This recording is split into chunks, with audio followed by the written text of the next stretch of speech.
আপনাদের সবাইকে স্বাগত জানাচ্ছি আমার প্রফেসর দানেশ একাডেমি চ্যানেলে। আশা করি আপনারা সবাই ভালো আছেন। আজকে আমরা ইন্ট্রোডাকশন টু ইকোনমিক্স নিয়ে কথা বলবো। আজকের ক্লাসে আমরা principles of economics, fundamentals of economics কোর্সের প্রথম এবং সবচেয়ে ভিত্তিমূলক টপিক ইন্ট্রোডাকশন টু ইকোনমিক্স নিয়ে কথা বলতে যাচ্ছি। অর্থনীতি শুনলেই অনেকের মাথায় শুধু টাকা পয়সা বা বাজার দর আসে, কিন্তু অর্থনীতি আসলে তার চেয়েও বড়। এটা একটা সামাজিক বিজ্ঞান যা মানুষ, সমাজ, প্রতিষ্ঠান এবং রাষ্ট্র কিভাবে সীমিত সম্পদ দিয়ে অসীম চাহিদা মেটাতে সিদ্ধান্ত নেয় তা বিশ্লেষণ করে। অর্থনীতির কেন্দ্রে আছে তিনটি শব্দ: স্কারসিটি, চয়েস এবং এলোকেশন।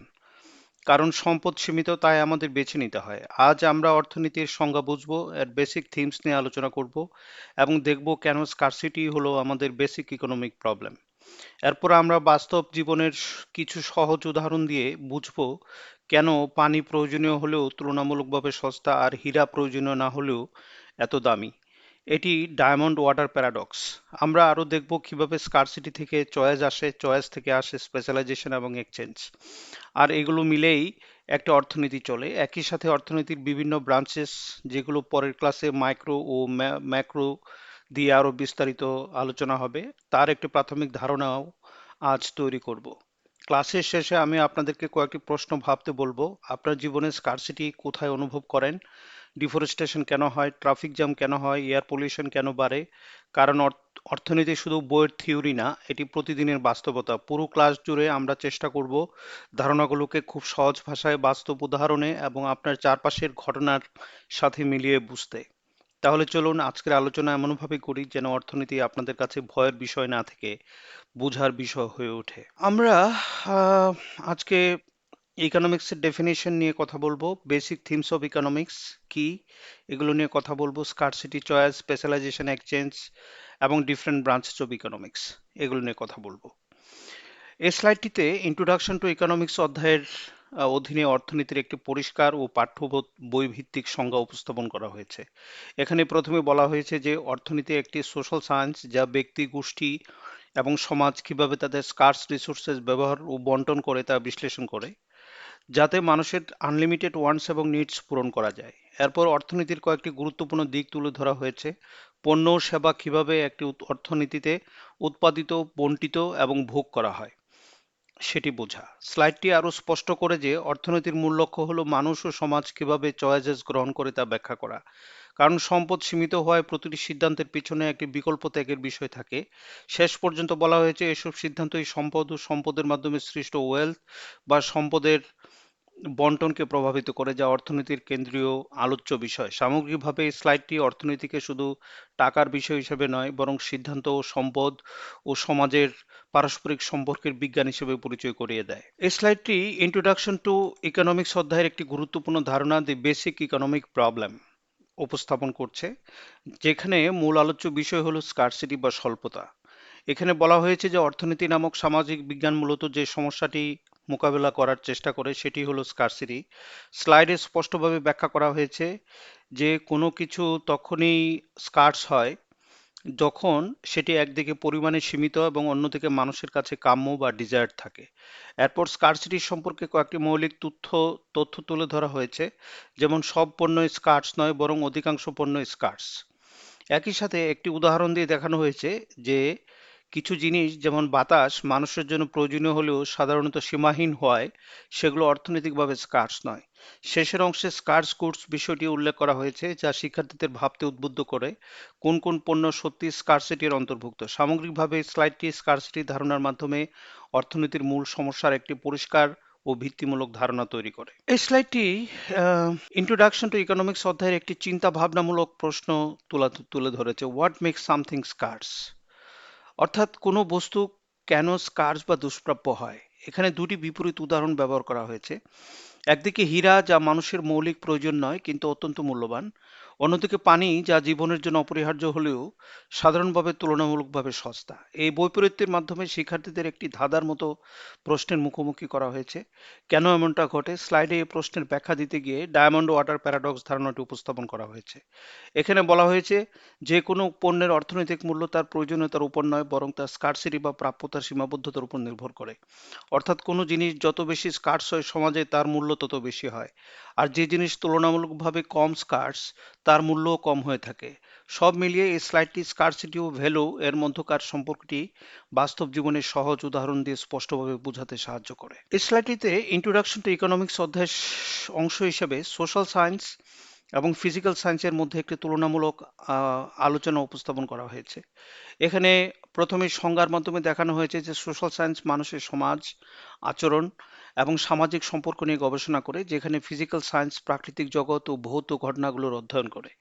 ফোকাসের দিক থেকে সোশ্যাল সায়েন্স মানুষের আচরণ, সংস্কৃতি ও পারস্পরিক মিথস্ক্রিয়ার উপর গুরুত্ব দেয়, আর ফিজিক্যাল সায়েন্স গুরুত্ব দেয় প্রাকৃতিক নিয়ম, পদার্থ, শক্তি এবং তাদের নিয়ন্ত্রক আইনগুলোর উপর। স্লাইডে উদাহরণ হিসাবে সোশ্যাল সায়েন্সের অধীনে অর্থনীতি, সমাজবিজ্ঞান, মনোবিজ্ঞান ও নৃবিজ্ঞানের মতো বিষয় উল্লেখ করা হয়েছে, আর ফিজিক্যাল সায়েন্সের অধীনে পদার্থবিজ্ঞান, রসায়ন, জীববিজ্ঞান ও ভূতত্ত্বের মতো শাখা দেখানো হয়েছে। তথ্যের প্রকৃতির ক্ষেত্রেও পার্থক্য তুলে ধরা হয়েছে। সোশ্যাল সায়েন্সে গুণগত ও পরিমাণগত উভয় ধরনের তথ্য ব্যবহৃত হয়, যেখানে ফিজিক্যাল সায়েন্স প্রধানত পরিমাপ ভিত্তিক পরিমাণগত তথ্যের উপর নির্ভর করে। একইভাবে গবেষণা পদ্ধতিতে সোশ্যাল সায়েন্স তুলনামূলকভাবে পর্যবেক্ষণমূলক ও ব্যাখ্যা ভিত্তিক, আর ফিজিক্যাল সায়েন্স পরীক্ষামূলক ও কঠোর বৈজ্ঞানিক পদ্ধতি নির্ভর। সামগ্রিকভাবে এই স্লাইডটি অর্থনীতিকে একটি সামাজিক বিজ্ঞান হিসেবে প্রতিষ্ঠা করে এবং দেখায় কেন অর্থনীতির বিশ্লেষণ মানব আচরণ ও সামাজিক প্রেক্ষাপটের সাথে গভীরভাবে যুক্ত। এই স্লাইডটিতে ইন্ট্রোডাকশন টু ইকোনমিক্স অধ্যায়ের অধীনে অর্থনীতির কয়েকটি মৌলিক থিম বা মূল ধারণা ব্যাখ্যা করা হয়েছে: স্কারসিটি, চয়েস, স্পেশালাইজেশন এবং এক্সচেঞ্জ। প্রথমে স্কারসিটি বা স্বল্পতার কথা বলা হয়েছে, যেখানে দেখানো হয়েছে যে সম্পদ সীমিত হলেও মানুষের চাহিদা অসীম হওয়ায় একটি মৌলিক অর্থনৈতিক সমস্যা তৈরি হয় এবং সমাজকে বাধ্য হয়ে সিদ্ধান্ত নিতে হয়। এরপর চয়েস ধারণার মাধ্যমে বোঝানো হয়েছে যে ব্যক্তি, ব্যবসা প্রতিষ্ঠান এবং সরকারকে সীমিত সম্পদের সর্বোচ্চ ব্যবহার নিশ্চিত করতে বিভিন্ন বিকল্পের মধ্যে বেছে নিতে হয় এবং প্রতিটি সিদ্ধান্তের সাথে একটি ট্রেড অফস বা ত্যাগের বিষয় জড়িত থাকে। স্পেশালাইজেশন অংশে দেখানো হয়েছে কিভাবে নির্দিষ্ট কিছু পণ্য বা সেবার মাধ্যমে সেবার উৎপাদনে মনোযোগ দিলে দক্ষতা ও উৎপাদনশীলতা বৃদ্ধি পায়, যা ব্যক্তি ও দেশের জন্য উপকারী হয়। এক্সচেঞ্জ ধারণার মাধ্যমে বোঝানো হয়েছে যে ব্যক্তি, ব্যবসা ও দেশের মধ্যে পণ্য ও সেবার আদান প্রদান কিভাবে স্পেশালাইজেশন থেকে পাওয়া সুবিধাগুলোকে বাস্তবে রূপ দেয়। স্লাইডে প্রতিটি থিমের সাথে বাস্তব উদাহরণ যুক্ত করা হয়েছে, যা বিষয়গুলোকে আরো স্পষ্ট করে তোলে। সামগ্রিকভাবে এই স্লাইডটি দেখায় যে অর্থনীতি মূলত সিদ্ধান্ত, দক্ষতা এবং পারস্পরিক বিনিময়ের মাধ্যমে কিভাবে একটি সমাজ পরিচালিত হয় তা ব্যাখ্যা করে। এখানে আম, অর্থনীতির বিভিন্ন ব্রাঞ্চেস গুলো উপস্থাপন করা হয়েছে। এখানে দেখানো হয়েছে যে অর্থনীতি একটি বিস্তৃত শাস্ত্র, যা বিভিন্ন দৃষ্টিকোণ ও সমস্যা অনুযায়ী আলাদা আলাদা শাখায় বিভক্ত। স্লাইডে একদিকে মাইক্রো ইকোনমিক্স ও ম্যাক্রো ইকোনমিক্স উল্লেখ করা হয়েছে, যা ব্যক্তি, প্রতিষ্ঠান পর্যায়ের সিদ্ধান্ত এবং সামগ্রিক অর্থনৈতিক আচরণ বিশ্লেষণ করে। পাশাপাশি ডেভেলপমেন্ট ইকোনমিক্স ও ইন্টারন্যাশনাল ইকোনমিক্সের মাধ্যমে উন্নয়ন ও দেশগুলোর মধ্যকার অর্থনৈতিক সম্পর্কের বিষয়গুলো তুলে ধরা হয়েছে। পরিবেশ সংক্রান্ত সমস্যার প্রেক্ষিতে এনভায়রনমেন্টাল ইকোনমিক্সের মতো আধুনিক শাখার কথাও এখানে রয়েছে। অন্য কলামে behavioural economics, labour economics, public economics, health economics এবং ফিনান্সিয়াল ইকোনমিক্সের মতো বিশেষায়িত শাখাগুলির নাম দেওয়া হয়েছে, যা মানুষের আচরণ, শ্রম বাজার, সরকারি নীতি, স্বাস্থ্য ও আর্থিক ব্যবস্থার অর্থনৈতিক দিক বিশ্লেষণ করে। সামগ্রিকভাবে এই স্লাইডটি শিক্ষার্থীদের বোঝাতে চায় যে অর্থনীতি শুধু একটি একক বিষয় নয়, বরং বহু শাখায় বিস্তৃত একটি পূর্ণাঙ্গ সামাজিক বিজ্ঞান। আমরা যদি আহ, কতগুলো ইকোনমিস্টের ছবি দেখাতে চাই আপনাদেরকে, তাহলে এখানে দেখেন ডেভিড রিকার্ডো 1772 থেকে 1823 তার জীবনকাল ছিল। তারপরে আলফ্রেড মার্শাল অর্থনীতির অনেকটাই ভিত্তি তৈরি করেন। উনি 1842 থেকে 1924 সন পর্যন্ত ছিলেন।